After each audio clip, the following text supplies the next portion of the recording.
तर पोलवरून दावे प्रतिदावे सुरू झालेले आहेत त्या संदर्भातल्या टॉप 9 बातम्या। इंडिया आघाडीला 295 जागा मिळतील हा जनतेने आम्हाला दिलेला आकडा आहे, आमच्या मनाचा नाही, काँग्रेस अध्यक्ष मल्लिकार्जुन खरगे यांचा विश्वास। महाविकास आघाडीला राज्यात 35च्या आसपास जागा मिळतील, 4 तारखेला आमचाच विजय होईल, काँग्रेस नेते विजय वडेट्टीवार यांची प्रतिक्रिया।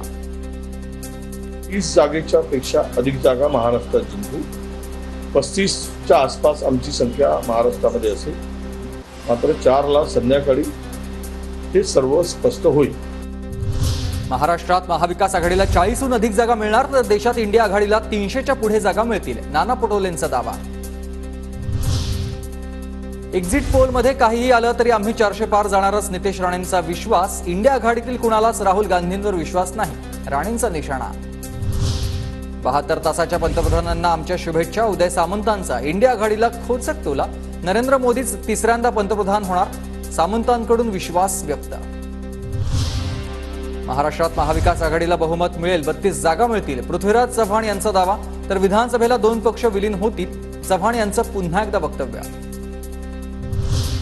समोरच्या उमेदवाराच्या व्यासपीठावरील निम्मे लोक माझ्यासोबत, निलेश लंकेंचा सुजय विखे पाटलांवर निशाणा। 2 लाख मतांच्या फरकाने आपलाच विजय, लंकेंचा दावा। सर्व्हेवर विश्वास नाही, महाविकास आघाडी 31 पुढे जाईल, तर इंडिया आघाडीला 295च्या आसपास जागा मिळतील, भाजप राज्यामध्ये आणि देशात 100% कमी होणार, अंबादास दानवेंचा दावा। माढातील जनतेवर माझा विश्वास, माझा विजय निश्चित, राज्यात महाविकास आघाडीला 30 ते 32 जागा मिळतील, धैर्यशील मोहिते पाटलांची एक्झिट पोलवर ही प्रतिक्रिया।